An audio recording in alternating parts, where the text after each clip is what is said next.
નમસ્કાર, જય હિન્દ, જય ભારત. કેમ છો મિત્રો? હું એન્જિનિયર નિશાંત સોની, તમારો સાચો મિત્ર ફરીથી તમારી સમક્ષ હાજર થઈ ગયો છું.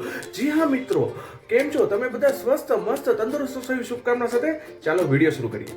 જી હા મિત્રો, આજ રોજ સટી હોસ્પિટલમાંથી સવારે એક ભાઈનો ફોન આવેલો હતો. એમના મમ્મીને ઓપરેશન હતું, એમને દાખલ કર્યા છે ને એમને લોહીની જરૂર છે. તો મને એમને ફોન કરીને કીધું કે તમે બ્લડ આપવા આવી શકશો? તો મેં હા પાડી અને એમને સટી હોસ્પિટલમાંથી એટલા માટે ત્યાંથી નંબર મળ્યો હતો કારણ કે હું દર 3 મહિને લોહી આપું છું. તો હું જઈ રહ્યો છું બ્લડ આપવા માટે, એમના મમ્મીની સેવા કરવા માટે. જી હા મિત્રો, અને એક ખુશીની વાત એ છે કે દર 3 મહિને આપણે લોહી આપી શકીએ છીએ. તો છેલ્લે મેં લોહી આપ્યું તો એને 3 મહિના થઈ ગયા છે. ભગવાન શ્રીરામ જ્યારે 22 જાન્યુઆરી અયોધ્યા પધાર્યા હતા ત્યારે મેં રક્તદાન કર્યું હતું.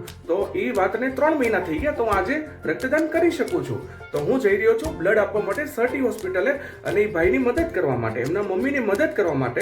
એમના મમ્મીને આપણે શુભકામના આપીએ કે જલ્દી સારું થઈ જાય. જી હા મિત્રો, તો આગળની માહિતી હું તમને ટૂંક સમયમાં આપું. તમે મારી સાથે જોડાયેલા રહેજો અને મારા વિડીયો જોવા માટે તમે યુટ્યુબ ચેનલને સબસ્ક્રાઇબ કરી લો. યુટ્યુબ ચેનલ છે જેડી ટેલિવિઝન. હું તમને લિંક શેર કરી દઉં છું, તો સબસ્ક્રાઇબ કરવાનું ભૂલતા નહીં. Thank you. જય હિન્દ.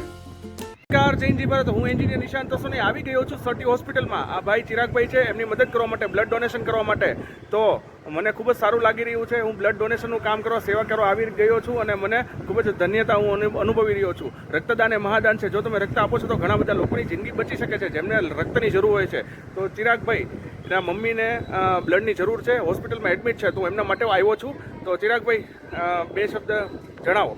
નિશાંતભાઈનો ખૂબ ખૂબ આભાર. અમને ખૂબ જ વીમો કે ટાઈમ લઈને આવ્યા અમારી સાથે, મારી મમ્મી માટે. Okay Chiragbhai, thank you very much. એમના મમ્મીને લઈને જરૂર છું, આવી ગયો છું સટી હોસ્પિટલે રક્તદાન કરવા માટે. તો ચલો મળીએ. રક્તદાન મહાદાન. Thank you.